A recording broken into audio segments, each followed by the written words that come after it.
एक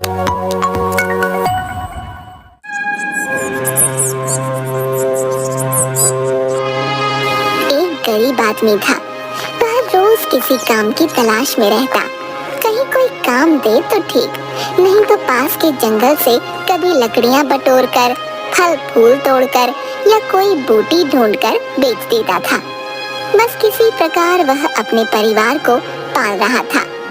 एक दिन की बात है, वह कई लोगों के पास काम के लिए गया, पर किसी ने कोई काम न दिया। उसे बहुत भूख लगी थी, तो वह पास के मंदिर चला गया। पुजारी जी को उसकी दशा पता थी। आओ आओ महावीर, आज कैसे आना हुआ? पुजारी जी, आज मुझे कोई काम नहीं मिला। तुम्हें भूख लगी है, कुछ खाया नहीं तुमने? महावीर पुजारी को देखता रहता है, कुछ कहता नहीं। पुजारी समझ जाता है और उसे एक फल और खाने के लिए प्रसाद देता है। खाने के बाद महावीर की जान में जान आई। फिर उसे अपने घर वालों की याद आई कि उन्होंने कुछ नहीं खाया होगा। घर में खाने के लिए कुछ नहीं है। वे लोग शाम को उसकी राह देखेंगे। क्या सोच रहे हो? कुछ नहीं। तुम मेरा एक काम करोगे? क्यों नहीं पुजारी जी, बताइए मेरे लायक क्या काम है? मुझे एक बूटी चाहिए, पास के जंगल में मिल जाएगी। इसके बदले में मैं तुम्हें 2 बोरी अनाज दिलवा दूंगा। तुम्हें महीने भर का राशन हो जाएगा।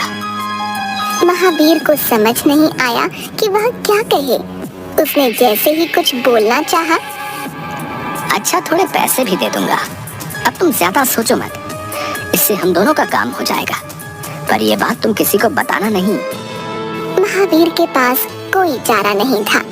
उसने हाँ में सिर हिला दिया। पुजारी उसे सब समझा देता है। वह हाथ में एक बड़ी लाठी लिए जंगल पहुंच जाता है। बूटी के लिए वह जंगल में दूर तक चला गया, पर उसे पहाड़ी नहीं मिली जो पुजारी ने बताई थी। तभी उसे एक पहाड़ी दिखती है। शायद ये वही पहाड़ी हो जो पुजारी जी ने बताई थी। चलकर देखता हूँ। वह पहाड़ी पर चढ़ जाता है। उसे वहाँ बूटी मिल जाती है। शुक्रिया भगवान, बूटी मिल गई। अब मैं जल्दी यहाँ से जाता हूँ। महावीर बूटी लेकर जाने लगता है। तभी उसे एक आवाज सुनाई देती है। वह उसे अनसुना कर आगे बढ़ता है। उसे फिर वही आवाज आती है। अरे, ये तो किसी के रोने की आवाज है। लगता है कोई मुसीबत में है। महावीर आवाज का पीछा करते हुए पहाड़ी के बिल्कुल बीचों बीच पहुंच जाता है। जैसे ही वह अगला कदम बढ़ाता है, चारों ओर अंधेरा छा जाता है। वह खुद को पहाड़ी की जमीन के नीचे पाता है। अरे, ये क्या हो गया? मैं यहाँ कैसे आया? कहते हुए अपने हाथ पांव हिलाकर चेक करता है कि उसे चोट तो नहीं लगी। फिर उसका ध्यान रोने की आवाज पर जाता है। वह आसपास देखता है तो दंग रह जाता है। यह कोई और ही दुनिया है। आधे इंसान, आधे जानवर या पक्षी, आदमी, औरत, बच्चे, बूढ़े आदि। ऐसा ही जानवर रूपी एक बच्चा जोर जोर से रो रहा था। देखकर महावीर घबरा गया। मैं कहाँ आ गया? उसकी बात सुनकर वे जानवर रूपी इंसान हंसने लगे। क्या तुम मेरी बात समझ सकते हो? हम सबकी बात समझ सकते हैं, जिंदा हो या मुर्दा, मिट्टी, पेड़, पानी, हवा, पत्थर, सबकी।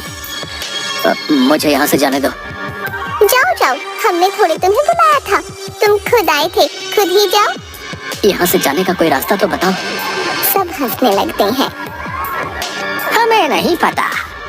महावीर सोचता है कि वह कहाँ फंस गया। अब वह अपने घर कैसे जाएगा?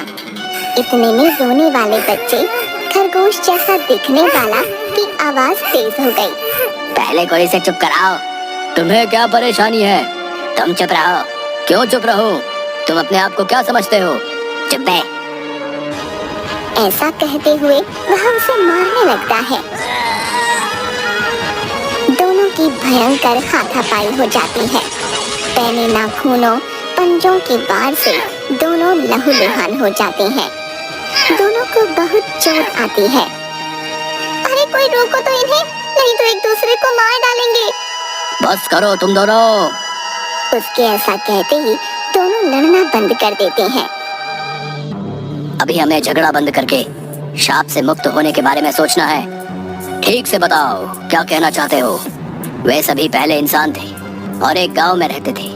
ये सभी लोग हमेशा एक दूसरे को तंग करते रहते। लड़ाई झगड़ा ठगबाजी तो रोज का काम था। स्वार्थ लालच जलन का तो क्या कहना। एक बार हमारे गांव में एक सिद्ध महात्मा जी आए। हम सब ने उनका बहुत अपमान किया। उन्होंने गुस्से में हमें शाप दे दिया कि हम सब अपने अपने कर्म के हिसाब से जानवर बन जाएं।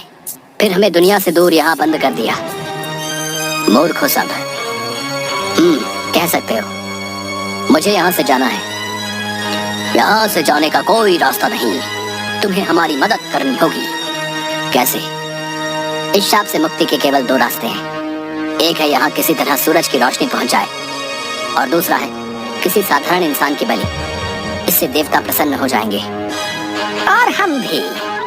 पागल हो सब। किसी इंसान को मारकर कौन से भगवान खुश होते हैं? चुप। ले चलो इसे। सब डरते हुए महावीर को देवता की मूर्ति के पास ले जाकर खड़ा कर देते हैं। ये शुभ काम मैं करूंगा। रुको, पहले इसके शरीर के सभी अंग देख लो, ये पूरा है कि नहीं, वरना बलि कबूल नहीं होगी।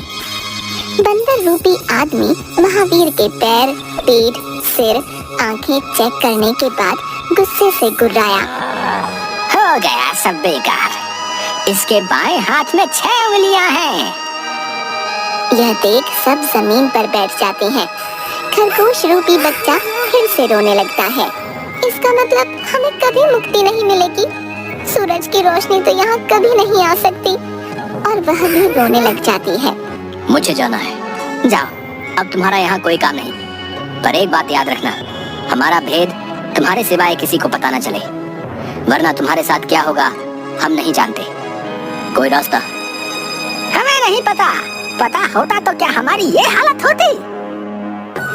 महावीर चलकर पूरी गुफा को हाथ लगा लगा कर ध्यान से देखता है।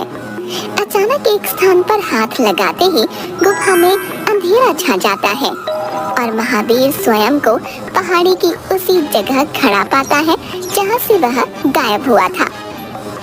हे भगवान, क्या मैं कोई सपना देख रहा था? घबराया हुआ महावीर पास ही गिरी हुई अपनी बूटी और लाठी उठाकर वहाँ से भाग जाता है। वह सीधे मंदिर पहुंचकर पुजारी को वह बूटी दे देता है। पुजारी, वाह, यही तो वो बूटी है। पूरी रात महावीर को नींद नहीं आती।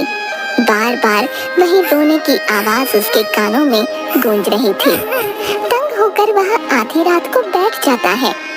उसके मन से आवाज आती है कि अगर तू उनकी मदद नहीं करेगा तो कौन करेगा। वे मूर्ख उस गुफा में लड़ लड़ कर एक दूसरे को ही दुखी करते रहेंगे। अगले दिन पुजारी महावीर को कुछ रुपए और 2 बोरी अनाज देता है। महावीर वह सब अपने घर वालों को देकर कहता है कि वह कुछ दिनों के लिए काम से बाहर जा रहा है। उसके वापस आने तक वे सब अपना ध्यान रखें। कुल्हाड़ी, कुदाल आदि औजार लेकर जंगल की ओर वह निकल पड़ता है। पहाड़ी के ऊपर वह उसी जगह पहुंचता है जहां से वह गायब हुआ था।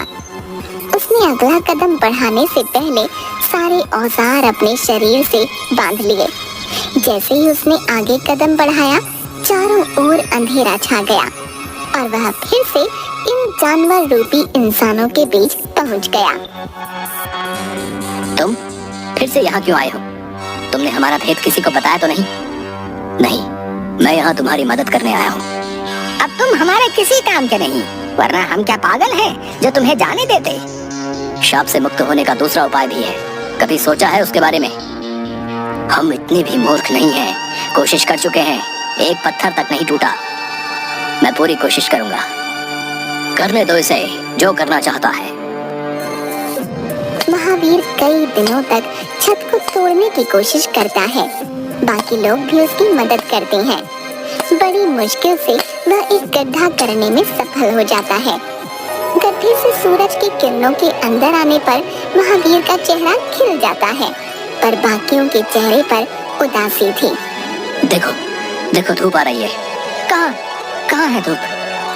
महावीर समझ गया कि केवल वही धूप को देख सकता है और कोई नहीं।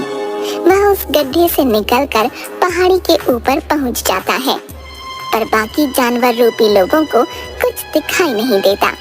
उन्हें लगा कि महावीर अचानक गायब हो गया। ये अचानक कहाँ गायब हो गया? महावीर पहाड़ी के ऊपर खड़ा सोचता है कि वह अब क्या करे। कुछ समझ नहीं आ रहा।